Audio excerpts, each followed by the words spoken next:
Anak-anak, kali ini kita akan belajar untuk materi yang baru atau bab yang baru. Anak-anak pasti pernah berbuat dosa kan? Anak-anak tahu nggak asal dosa itu dari mana? Kemudian nanti ketika anak-anak sudah berbuat dosa, tahu nggak akibatnya apa? Nah, hari ini kita akan belajar itu semua. Kita akan membahas itu semua. Kita akan cari tahu tentang dosa dan akibatnya. Oleh karena itu, kita akan belajar dengan baik-baik dan kita akan mempelajari di bab yang baru, yaitu di bab dosa dan pertobatan.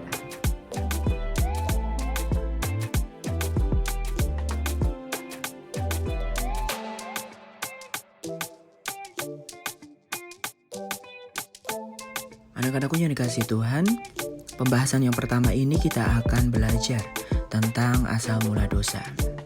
Dosa manusia pertama terjadi di saat Adam dan Hawa tidak taat kepada Allah. Mereka melanggar firman Tuhan dengan memakan buah pengetahuan yang baik dan yang jahat.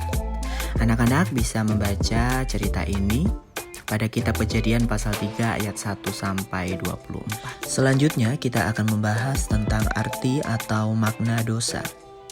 Dosa berasal dari kata hamartia yang artinya meleset. Segala sesuatu yang tidak sesuai firman Tuhan adalah dosa. Dosa adalah pemberontakan pada Allah. Mengapa bisa dikatakan demikian? Karena saat kita berdosa, itu berarti kita melawan atau menentang Allah. Setelah kita mempelajari arti dosa, saat ini kita akan mempelajari akibat dari dosa. Pak Kiel akan menyampaikan 3 akibat dari dosa.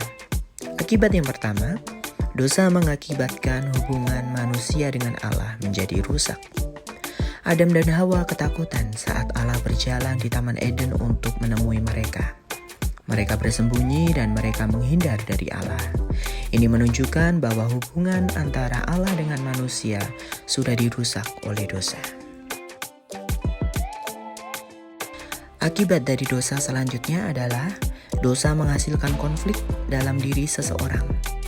Saat seseorang berbuat dosa, maka orang tersebut akan kehilangan damai sejahtera. Ia akan dikejar oleh rasa bersalah dan ia akan merasa cemas karena harus menanggung konsekuensi dosa. Anak-anakku yang terkasih, akibat dosa yang ketiga adalah dosa membuat hubungan manusia dengan sesama dan Allah menjadi rusak. Saat Allah menghakimi Adam, Hawa, dan ular, Adam menyalahkan Hawa dan Hawa menyalahkan ular. Dan karena dosa Adam dan Hawa, maka tanah menghasilkan semak duri. Setelah kita belajar tentang dosa, saat ini kita akan belajar tentang pertobatan. Bertobat mempunyai 2 arti. Arti yang pertama adalah arti secara umum. Bertobat adalah berbalik dari tingkah laku yang jahat dan beralih pada tingkah laku yang baik.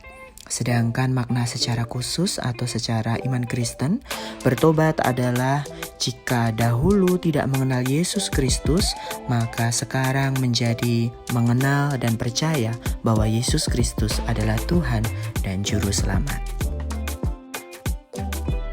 Anak-anakku yang terkasih, selanjutnya saat ini kita akan belajar pentingnya pertobatan bagi orang percaya. Pertobatan menghasilkan 3 hal. Yang pertama, pertobatan menghasilkan pengampunan. Jika kita bertobat dan mengaku dosa, maka Tuhan Yesus Kristus akan mengampuni dosa dan pelanggaran kita. Kemudian yang kedua, pertobatan menghasilkan pemulihan. Setelah dosanya diampuni, maka Tuhan pasti akan memulihkan keadaan orang yang mau bertobat. Dan yang terakhir, pertobatan menghasilkan keselamatan. Jika dosa kita sudah diampuni dan hidup kita dipulihkan Tuhan, maka kita akan memperoleh keselamatan yang dikerjakan oleh Tuhan Yesus Kristus. Puji Tuhan, anak-anak yang terkasih, kita sudah mempelajari untuk materi dosa dan pertobatan. Jangan hanya dipelajari, tetapi harus dilakukan supaya hidup kita sesuai dengan firman Tuhan. Nah, nanti di akhir pelajaran, anak-anak harus memperhatikan tugas-tugas apa yang harus anak-anak kerjakan, dan kerjakan itu dengan baik, kerjakan dengan penuh sukacita, kerjakan dengan sungguh-sungguh supaya nanti dapat memperoleh nilai yang baik juga. Anak-anakku yang dikasihi Tuhan, tetap jaga kesehatan dan tetap jaga iman anak-anak dengan tekun berdoa dan membaca firman Tuhan setiap hari. Tetap bersukacita, tetap bersemangat. Sampai jumpa di pelajaran berikutnya. Tuhan Yesus memberkati.